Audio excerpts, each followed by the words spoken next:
Hey everybody, welcome to the Financial Planner Live podcast. Today I'm joined by Cholpon Djanuzakova. She is a financial planner and she's got a really interesting journey. She started in Kyrgyzstan. She plays like the national instrument and uses it in networking events. It's really quite interesting, but her story is wonderful. I mean, she came to the UK without any English, got herself a job in a bank, and then has worked her way up to becoming a director within a financial planning business. She really does show that hard work, grit, and determination will actually get you to the top. She surrounds herself with mega positive people, not negative people. I really, really like her. I really like her journey. I really like her story. And it was all about getting her on the Financial Planner Live podcast to show people that no matter what you're up against, you can become a financial planner. Enjoy.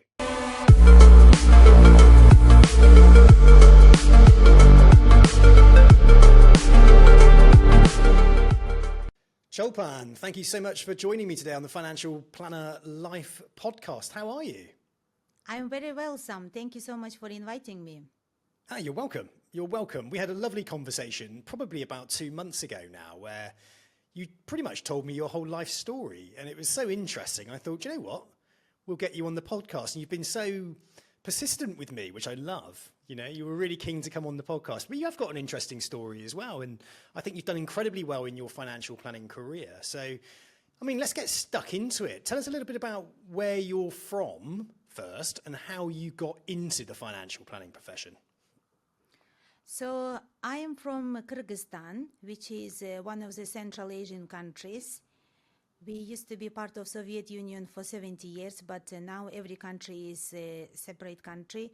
So we have got some Russian history together. I speak Russian, which is widely spoken in Kyrgyzstan.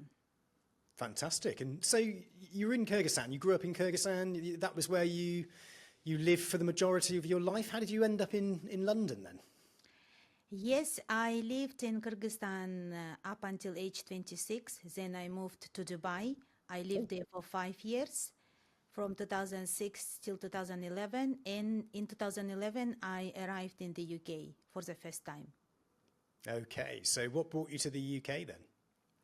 My ex-partner. Oh, right. We won't go there then. He's British, yeah. He's British. Okay. How long? So you were in Dubai for a while. What were you doing in Dubai? Any financial services stuff?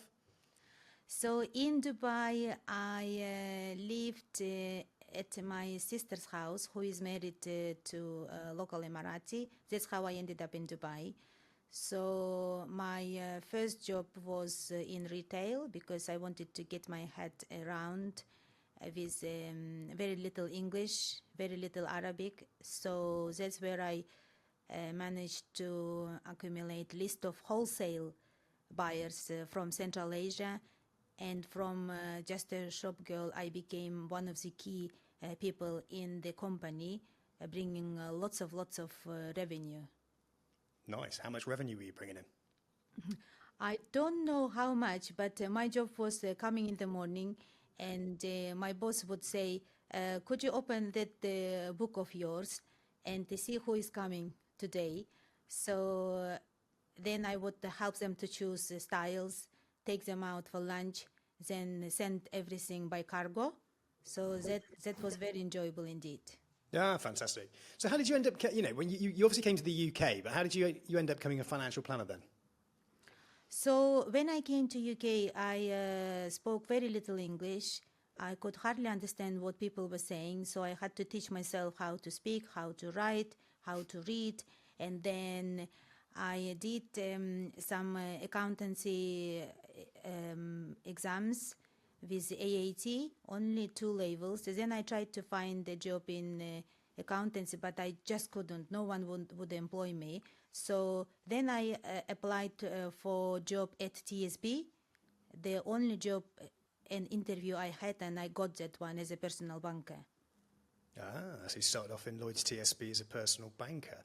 So many people started in the personal banking side, and when I very first got into recruitment, that was what I used to recruit for, was personal bankers. I used to quite enjoy that. It was very fast paced and very quick, and I used to be able to get communication with like the local area managers really easy. And by doing that, I used to fill their diary up with interviews before anybody else. and I was known as the personal banking expert. So yeah, I used to love the personal bankers. I used to headhunt people from car phone warehouse and Phones for You and get them to work in. I used to get them to work in the banks because obviously they had that face-to-face retail sales experience that was kind of transferable really for somebody who's an entry-level role into a bank, into personal banking. So I used to headhunt them from Phones for You or car phone warehouse and then get them into the banks. It was quite fun actually. I remember headhunting somebody called Sam Oakes. I literally picked it. I was like, "What's your name, mate?" And he was like, "Sam." I was like, "Surname?" And he went, "Oakes." I was like, "Pull the other one." I said, "My name's Sam Oakes." So there we go. I headhunted Sam Oakes. The chances of that. So how long did you work in the bank for? It wasn't long. It wasn't long, but that's where I discovered financial planning. Because I realized that there were a couple of nice ladies who had been there for last 25 years and earning 25,000 a year, and I didn't want to do that. So No. I started my professional exams with CII. So every night from 9 till 1 o'clock in the morning, I would study. And it was super hard because books were so thick and big, and everything, terminology in English was such a challenging time. So I had my Oxford Dictionary next to me, my notebook, so I had to write every word, how many meanings that word may have. And I had to put it into context in that sentence, yeah? So that was really tough, but I managed to pass all of my exams. I failed more than once. Out of probably 5 exams out of 6, I failed more than once because I just failed, because probably language barrier, I think, than anything else. But I kept going, and last exam was a 2-hour written exam, which was super tough. And I think I passed it either 3rd or 4th time. But I did it. Nice, very good. I did it without any hesitation. Good on you. And obviously not being able to speak, English not being your first language and having to self-teach yourself it, and then go through those books themselves and actually understand them. That was tough, right? That was tricky.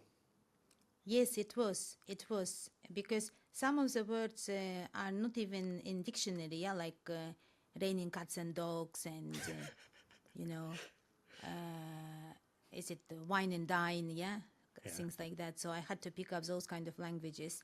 And my husband actually has got my sayings, yeah? He keeps them in the note because I keep saying them wrong way around. For example, I say right and left, and he said, no, it's left and right, yeah? Or wine and dine, and I say, no, it's dine and wine. You have to eat first and then drink, yeah? But he said, no, saying is opposite. So you got your qualifications then. That was obviously tough, but you pushed through that. Congratulations on that one. When you got through that, what did you then do? What did you instantly walk into a financial planning job, or what was the next stage for you? So halfway through of my exams, I think I probably passed 3 of them. I started applying for actual jobs. And first entry level in the financial planning, you can either be an admin person or a paraplanner. So I wasn't quite ready to do paraplanning, so I thought I would just start as a kind of admin person. So that's where I started applying for jobs. Again, I had only 1 interview out of 5 offers, and I got the job. I got the job as an admin stroke paraplanner, so I was totally new to this industry in financial planning. So I worked hard again. I took shorter lunches, longer hours. So I just wanted to understand, how does this all work, yeah? So you took shorter hours. Shorter breaks and longer hours, yeah? So everyone would leave at 5 o'clock and I would just stay on till 6 and 7 because I wanted to understand, because it was even more challenging for me to understand financial planning where it's not my first language. So I had to really, really push myself there. really invest your time and energy into the job itself. Extra Yes. study, extra time. Yes. Out of interest, what do you think of the kind of approach to work and work ethic in the UK? Do you think we're tough, hard workers, or what do you think? I think it depends, where you end up working. For example, when I was at TSB, it's a corporate world, yeah? Work ethics are a little bit different. But at the moment, I'm working in a private company. Things are less corporate, I would say. Decisions can be taken just like that without going through the bureaucracy. So that is the difference, I would say, yeah? Are you somebody that likes to move quite quickly? Are you quite an agile, free thinker? You like to get Yes, ahead yeah. quickly? Yes. I would like to be proactive, yeah, rather than reactive. So in your job role at the moment then, so you were power planning, admin power planning, and now you're financial planning. Where are you now in your career? At the moment, I am a director of the financial planning firm as well. I'm one of the directors. And yesterday I became top-rated financial advisor, 4th year in a row. So I had an email confirmation from Vouch4. And I have more ambitious plans than just being a financial planner. Well, I think fantastic. Kazakhstan to Dubai to the UK, not speaking any English, getting turned away from accountancy firms to now becoming a director within a financial planning company and a Vouch4 top advisor. I think hats off to you. It's when people saying it's difficult and it's hard to get a job in this country, and you're showing them, well, actually, it's not, because if you work hard and put your mind to it, you can achieve absolutely anything. And I think that's what I'm impressed with the most, is the fact that you have just put your head down, driven through, and got the result that you were looking for. Just sheer grit and determination. Are you a very ambitious type individual, Cholpon? I don't think so, but I'm grateful for every hardship I faced in my life cycle, because all those hardships made me resilient. If I didn't have them, I wouldn't be who I am today. So I am very grateful for all of my hardships once again, because that's how I became determined and resilient and probably ambitious as well. I thought, why not? What is stopping me? Who is stopping me? The only limit in this life is only yourself, no one else, not your husband, not your parents, not your friends. You just create that limit for yourself. So what do you do when you get those feelings of doubt that come over you? Have you got a process that you go through to eliminate doubt? Or how do you manage self-doubt and imposter syndrome, isn't it, that you hear a lot? People suffer from Yes. imposter syndrome. What do you do to manage that self-doubt, imposter syndrome that sometimes we can get? We can be full of fear, can't we, and worried sometimes. What do you do? So best thing for me is probably exercise. Okay. I hit the gym and I just leave it. I let it be. I feel that the feelings of doubting, because you have to go through the process. Yeah, you can't just straight away say I'm strong, I can be X, Y, and Z. Yeah, you have to feel the pain and then let it settle. But in the meantime, if you do some kind of physical activity, it will bring this happy adrenaline, and then suddenly things seem to be not that challenging. You suddenly start seeing the light in the tunnel. And then you pick yourself up again, you bring yourself up again together in one piece, and you say to yourself, I have to double my efforts now. When you face a challenge, this is not the time to be weak, yeah? You let yourself maybe 24 hours to go through the pain, yeah? And then you pick yourself up and then you go forward. Where do you think you built that mindset? You obviously mentioned resilience, and you've obviously been very resilient in your adult life. You've moved around a lot, you've done different jobs, you've always pushed forward, you've always stepped up in your career. Where do you think these hardships that you learned come from, and what experiences have you had that have kind of hardened you, if you like? I think my early experience of hardship was growing up as a child, I didn't have a stable childhood, I would say. You probably already know, we spoke about it some. One of my parents, my dad, was a lifetime alcoholic, and it was hard to live with someone who was not stable. And when it happened, I always thought that people were pointing at me and saying that it is an alcoholic's daughter. What can you expect from her? And that always stayed in my mind, and I wanted to prove them wrong, that I will never be like him, and I will be better than him. But looking back, I think probably no one even thought about me. It was just me making my own conclusions, what people were or might be thinking about me. But that was kind of first hardship I faced as a child, and that always stayed in my mind. Yeah, it's very tough having a parent who is a drinker or an alcoholic, because I can relate to that. And it was Yes. very, very stressful, and always second guessing things, and it makes you feel incredibly anxious, and you're not quite sure whether or not you're coming or going half the time. And it's amazing how much it stays with you throughout your life as well. You sort of develop this worry, this Yes. fear, this feeling of unease. You know. Yes. Yeah, Yes. I've been there myself. So, what else did you do to keep yourself calm? Because you play a musical instrument as well, don't you? You're quite a popular musician, I believe.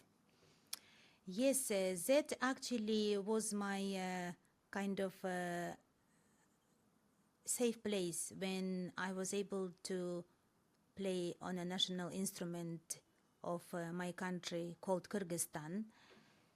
And the instrument is called komos. I attended music school for 5 years as a child, and every time we had some kind of chaos happening in the house, I would just lock myself in the bedroom and play for a few hours, and that's how I got through the pain, I would say, at childhood. So music actually helped me to go through the hardship growing up as a child. And then I grew up, I became an adult, and then I had family, children. Then I stopped playing for a few decades. I didn't touch my instrument because I was just busy living my life. And then recently I rediscovered myself, and I started playing again. And now I not only play at home, but I also perform publicly for a small group of people. And tomorrow I will be playing again in London in my own private event in Mayfair. Fantastic. So that's amazing. So just talk us through the instrument then. What kind of instrument is it? So it is made out of apricot wood. It's a smaller version of guitar. It has got 3 strings, and it is a kind of folk type dynamic melodies I play. And tomorrow I also will be not just playing on the instrument, but I will be wearing a national costume of Kyrgyzstan, which is handmade, embroidered, bright outfit. So hopefully I will be able to share with you that video. Take a photo, do a video. I'd love to see that. Yes, That sounds yes, really yes. good. Do you have any of the music recorded? What do you mean? Do you have you got it on Spotify or anything like that? Oh, I haven't thought. Yeah, that's a good idea, Sam. You should do it. Get it on Spotify. Yes. No, I haven't.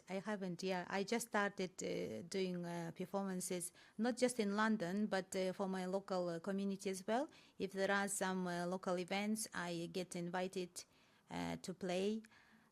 So yeah, I heard you're going sold well. out. You're sold out in Mayfair, aren't you? Yes, we are fully booked for tomorrow. We are oversubscribed.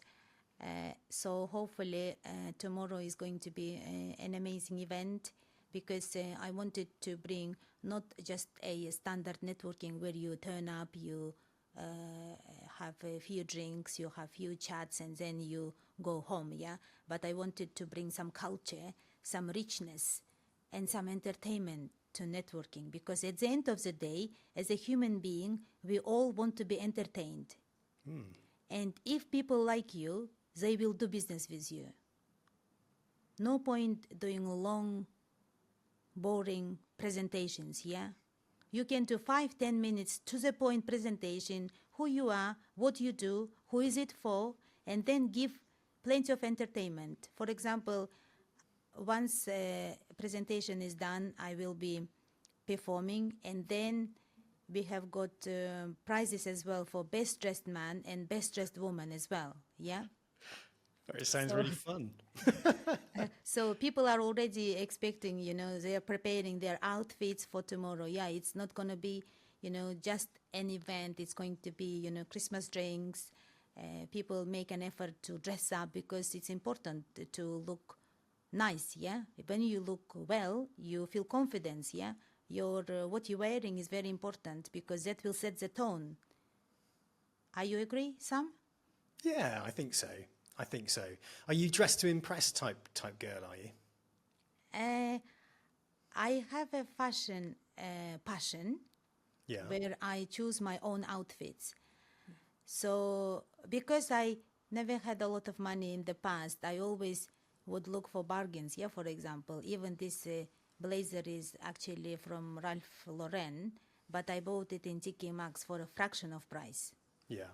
And the same, my shirt is also Ralph Lauren, but I paid very little for this, yeah? So I always wanted to look smart, look accurate, yeah? So you are a tidy person, yeah? Looking well. Yeah, I agree. Because it's a first impression, isn't it? It's always about first impressions, 100%. Yeah, it's always about first impressions. I try to look past first impressions because you can sort of err on the side of almost judgment, can't you, by judging somebody if they don't look a certain way or wear a certain outfit. That Yeah. I kind of feel sometimes that I look past that because I've met some incredibly interesting people, and you would never have thought in a million years by looking at them they would have done what they've done. And some of the wealthiest people I've ever met, and the most successful people I've ever met, usually look a bit like scruff bags, So That's true as well, yeah. That's true as well. But at the end of the day, everyone decides how to look, what to do, what to eat. You know what I mean? Yeah, 100%. So, you choose, yeah. Yeah, my cup of tea is to look smart, I would say. I love it. Fantastic.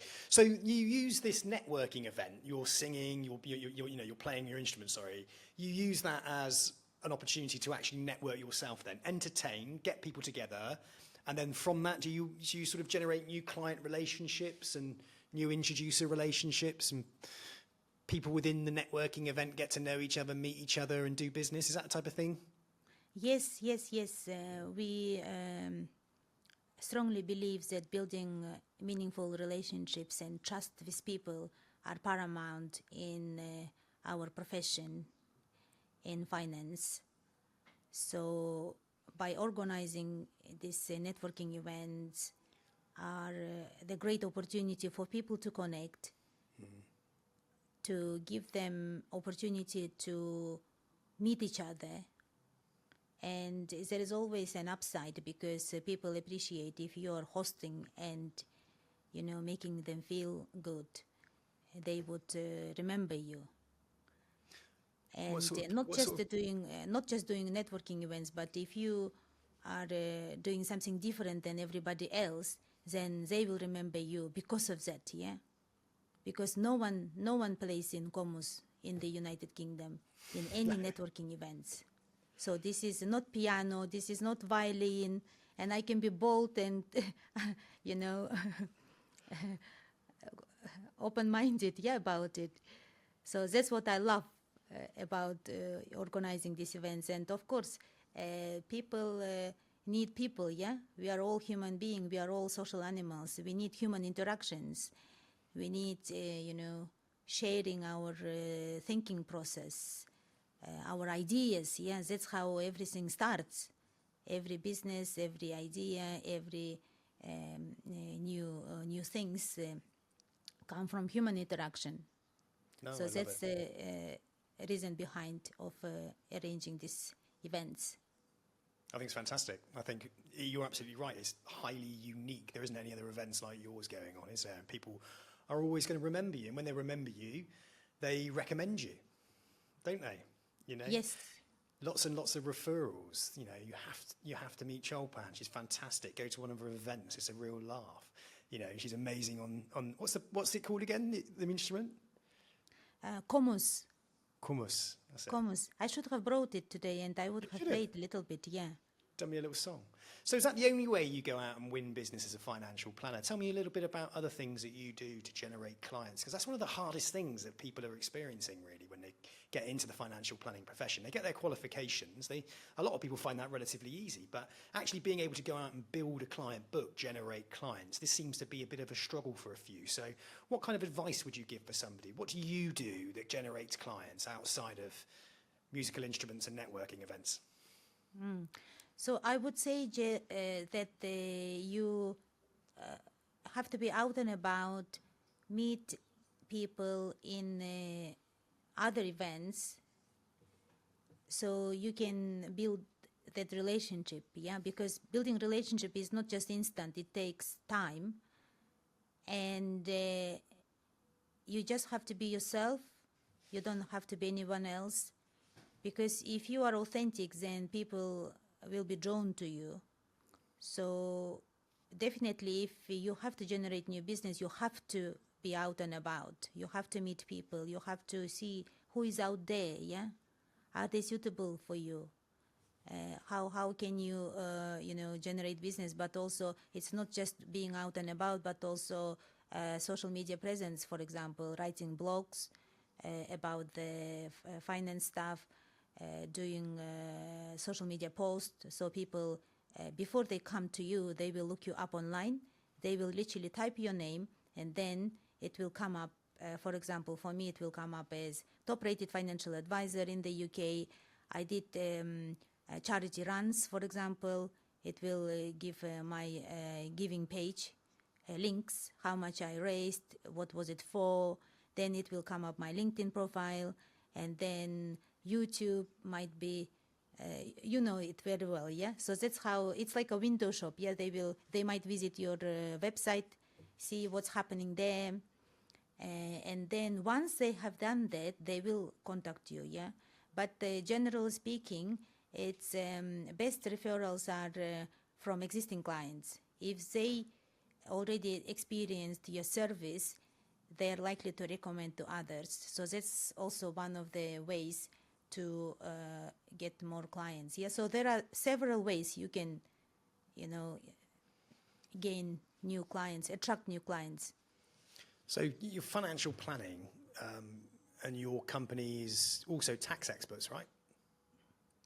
I think it's a name of the company, Wealth and Tax Management. We are not tax experts, but we know quite a lot about tax, because at the end of the day, we try to save tax in the ways which are legitimate, yeah? So, especially now, I think a lot of people would love to save tax, whether it could be capital gains tax or inheritance tax or income tax. So inevitably, solutions we provide will save them tax. No, absolutely. So outside of financial planning, what else do you do within the business? So we also have a sister company called Minerva Money Management, which is a fund management company. I am also director of that company as well. We have got our own Intelligent Wealth Fund, which is a UK-based fund. We also have an interest from overseas investors. That's why we are in the process of setting up a Luxembourg fund, which will accept the international investors. So for that fund management side, I also had to take some exams, and I actually passed them all. So I have got qualifications as well for fund management side of the business. But also I am responsible for the business development and marketing. I absolutely love creativity side of marketing, for example, and I also represent brand image. of Minerva Money Management, which I created myself from A to Z, what the image should look like depending on the aims of the fund. So I'm really proud for that opportunity. Fantastic. So creativity, you're very creative then. Do you get a lot of time to do that? I try to do as much as I can, because even in my day-to-day job, you probably know yourself that you have to make constant decisions about things, yeah? And and then you will be faced with challenges, inevitably. And then how you handle that challenge, yeah? And a lot of times my creativity helps me to find a solution, because as a leader, as a director of 2 financial companies, you have to have that skills to be able to find solutions for everyday challenges in business. Yeah, 100%. I enjoy problem solving myself, to be honest with you, in business. Like if something comes up, I can't help but get in there. The way my brain works, I have to kind of try and work something out. It works in the other way as well, in the fact that I'm always trying to create new opportunities. I'm always trying to create something new, because I get, really energetic and enthusiastic. If I see something that needs fixing or something that needs creating, I jump on it as quickly as I can. And sometimes I don't really have an off switch.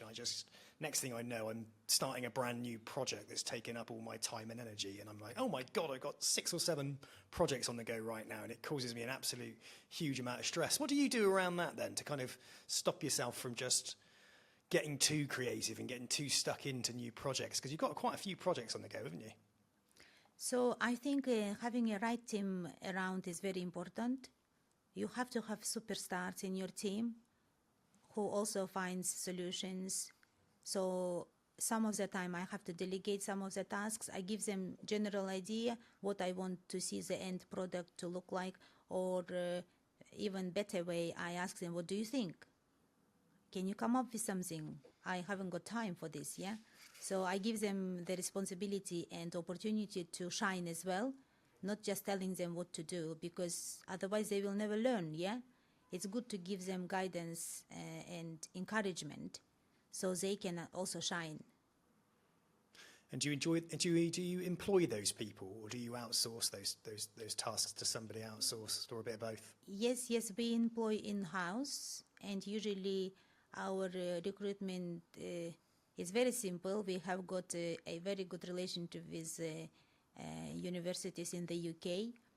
A good friend of mine, Professor Lian Liu, sends us bright students who needs work experience. So we provide them an opportunity to come and experience what it's like to work in financial services. And then out of those students, we pick the best ones. And at the moment we have 2 who came that way, yeah? So that's how we sort our recruitment problem, if you know what I mean. Because it's not just a recruitment, but also it's a retention, isn't it? It's about, giving them what they want, but at the same time recruiting the best talents who go extra mile, who have got their own creativity and own approach to high standard of work ethic. So that's a key thing when you employ people. These are the qualities I usually look for, because I ultimately believe that you hire the talent, yeah, but you can teach the skill. And how do you determine whether or not they're the right fit? What are you looking for? Because these are all the things we want, but how do you determine whether or not somebody has the desired work ethic and attitude and mindset? For example, our latest edition, Alin, she came through that Professor Lian Liu. She spent with us 2 weeks, and during that 2 weeks, she was such a pleasure to deal with. She is very polite, very attentive, and has got a great attitude. She has got I can do attitude. So then I thought, we don't really have the job for her, but I don't really want to let her go. What are we going to do?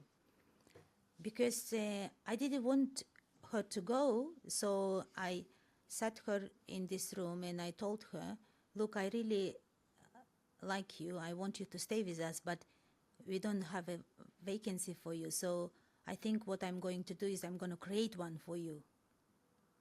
So we sat down and we created a few job descriptions, and then she was hired.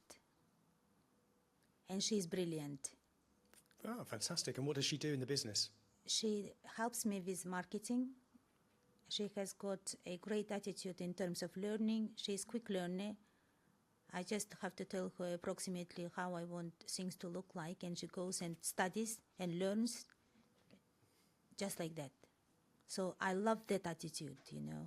I love working with her because also it's a positive energy, yeah? She carries positive aura and positive energy because I believe in law of attraction. If you surround yourself with positive people, things will be positive as well. Things will progress in a correct direction. But if you surround yourself with negative people, even if they are super skilled, you know, super technical and super amazing people, if they are negative, then it's a no to me because I don't want to carry negative energy in my life, yeah? Life is too short, you know? I only want to surround myself with people I want to be surrounded by. So I can decide who I want to talk, who I want to interact, and it goes with my team as well because I tell them, we spend 8 hours every day, and it's very important we are nice to each other. Because I don't want you to force yourself to come to my office because you need a salary. I want you to come to my office because you want to be part of the team. You want to be part of the family. Because we are not a big corporate firm, yeah? It's important that we are nice to each other, you know? You might as well be nice. Otherwise, here is the door, off you go, you know? We don't need unwanted people who doesn't want to come to our office. As simple as that. So I know my team really well. I treat them like part of family. I know their pains and all the things they want. So I try to fulfill those things. And in return, they go extra mile, yeah? They do things beyond your expectations, for example. So you mentioned there, you know their pains and you know their struggles.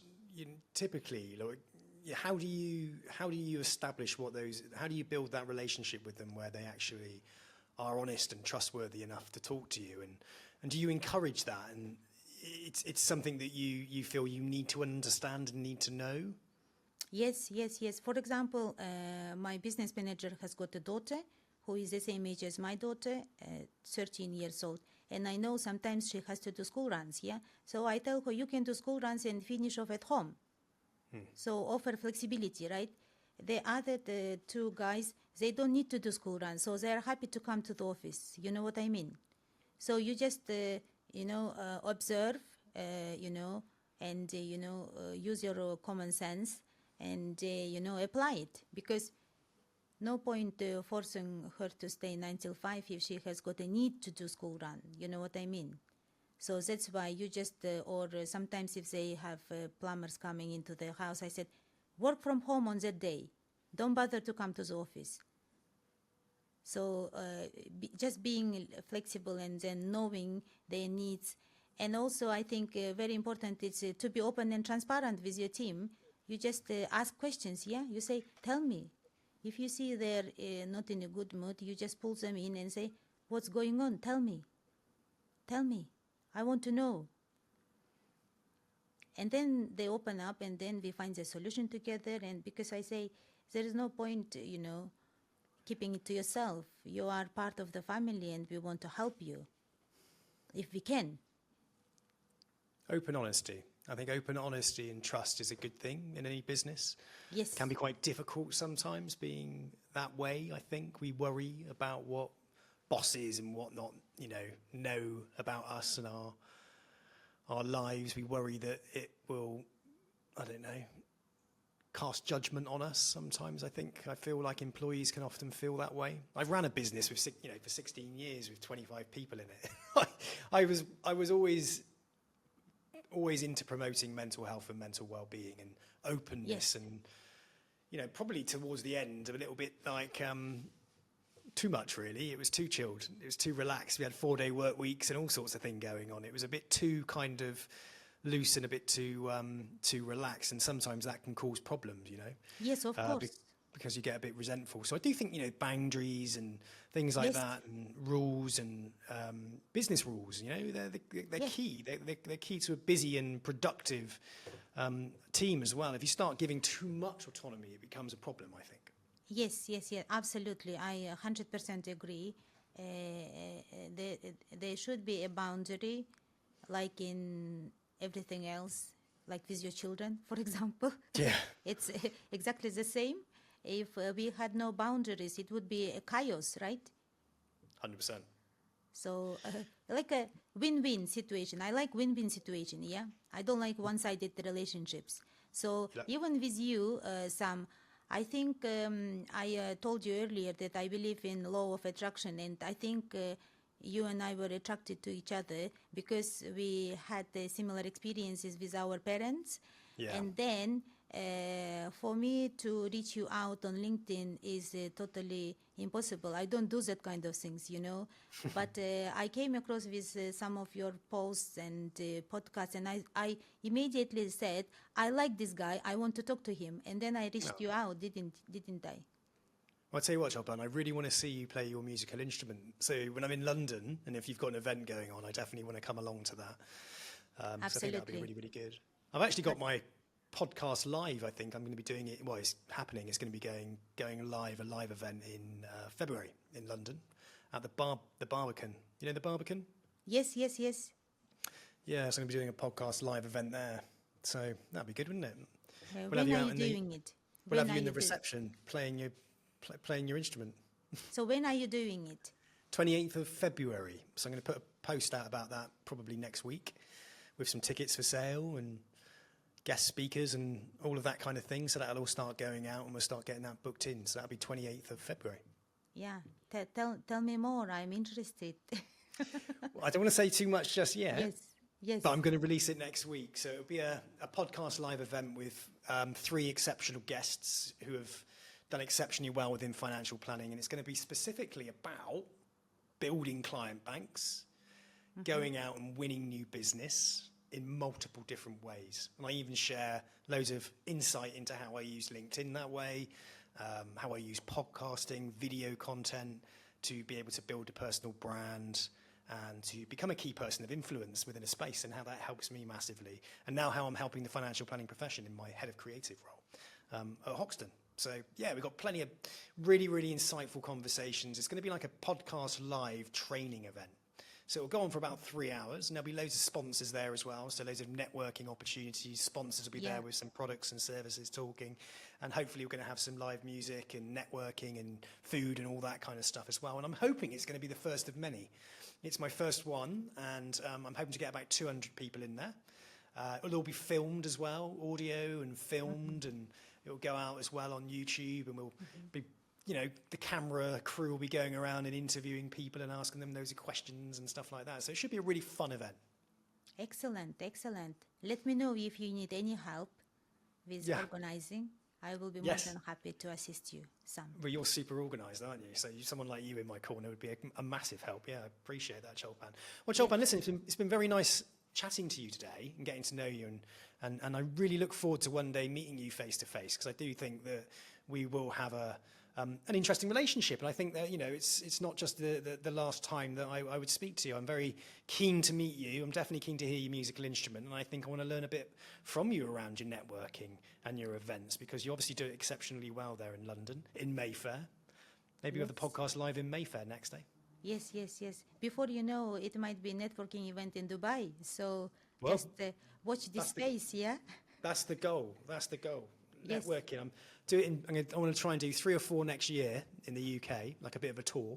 Yeah. And then I definitely want to, in about 12 months, I definitely want to put one on in Dubai. And we're talking about doing one on the beach. Yes. Because I've got I've got a new project coming up, which is all about expats and expat wealth, and all the opportunities for expats around the world, and especially Dubai. So we're keen to put on an event in Dubai around that. But Cholpon, it's been fantastic talking to you. So thank you so much for your time. Thanks for coming on the Financial Planner Life podcast and sharing your incredible journey. You know, all the way from Kyrgyzstan, all the way to the UK as a business owner within financial planning. I don't think you ever probably pictured that when you were a little girl, did you? No, I didn't. But my hardship helped me to get there. So hardship is good, actually. That's my last words for the podcast. That's your advice. Hardship is good, yeah? Yes, hardship is good. I agree. Nothing sharpens the sword more than a bit of pain, eh? Yes. Without pain, no gain, yeah? That's it. No pain, no gain. Fantastic. Excellent. Thank Thanks, you so much, Cholpon. Sam. Thank you. I'll speak to you soon. Speak to you soon.